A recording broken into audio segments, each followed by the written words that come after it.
Bonjour, c'est Cyril, votre formateur en ligne sur les applications Google Workspace. Et aujourd'hui, je vous propose d'ouvrir une nouvelle case de notre calendrier de l'Avent 2020 sur Google Sheets. Pour participer à notre jeu concours du 24 décembre au 31 décembre, n'oubliez pas de vous inscrire tout simplement sur le lien qui apparaîtra à la fin de la vidéo et vous pourrez gagner 1 an d'accès à mes formations payantes. Il faudra simplement répondre à un quiz sur les vidéos que vous aurez vues dans ce calendrier de l'Avent. Donc soyez attentifs et au rendez-vous tous les jours à 18 h. Vous savez désormais accéder à l'application Google Sheets. Dans cette vidéo, je vous fais le tour du propriétaire pour appréhender votre navigation dans l'application. Me voici sur un fichier Google Sheets vierge que je viens de créer. Tout d'abord, ne cherchez pas le bouton Enregistrer. Les sauvegardes sont permanentes et vous ne pouvez rien perdre, même si le réseau vous abandonne quelques instants.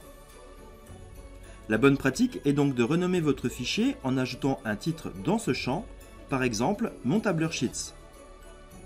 Cliquez ensuite dans une cellule pour enregistrer votre titre.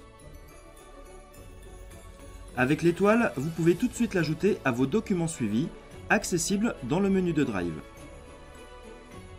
Et le bouton Dossier vous permet d'accéder à la racine de stockage ou alors pour déplacer votre fichier dans un autre dossier de votre Drive. Juste en dessous, le ruban des menus avec les différentes fonctionnalités de l'application. Au passage, vous pouvez noter les raccourcis clavier pour accéder rapidement aux commandes. Puisque nous parlons de raccourcis clavier, vous pouvez cliquer sur le menu Aide, puis Raccourcis clavier, pour découvrir l'ensemble des possibilités.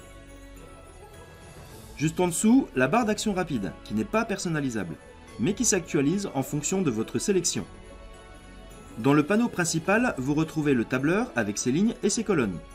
La barre de formule juste au-dessus.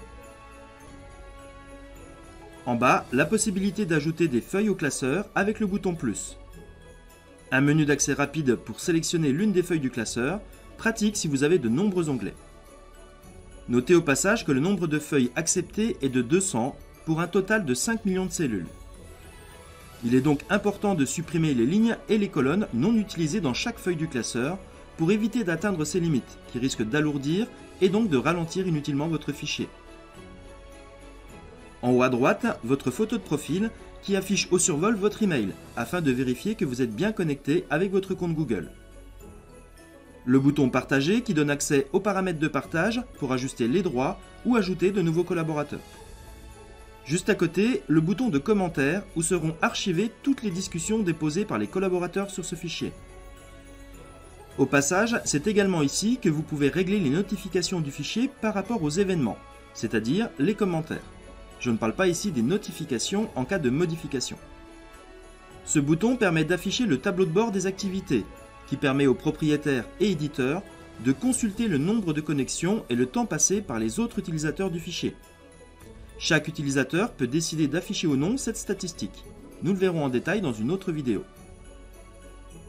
Ce lien permet d'accéder à l'historique des versions, puisque tout est enregistré en permanence. Enfin, en cliquant sur le bouton Sheets, vous serez redirigé vers la page d'accueil de l'application que vous connaissez déjà très bien. Voilà, nous avons fait le tour de l'interface de Google Sheets. Merci de votre attention. Pour participer à mon jeu concours qui se déroulera du 24 au 31 décembre et qui vous permettra de remporter 1 an d'accès à mes formations payantes, il suffit de vous inscrire en cliquant sur le bouton. Vous pouvez également vous abonner si ce n'est pas encore fait. Enfin, vous pouvez tout à fait réviser pour gagner le jeu concours en suivant cette playlist. C'est toutes les vidéos du calendrier de l'Avent Google Sheets 2020.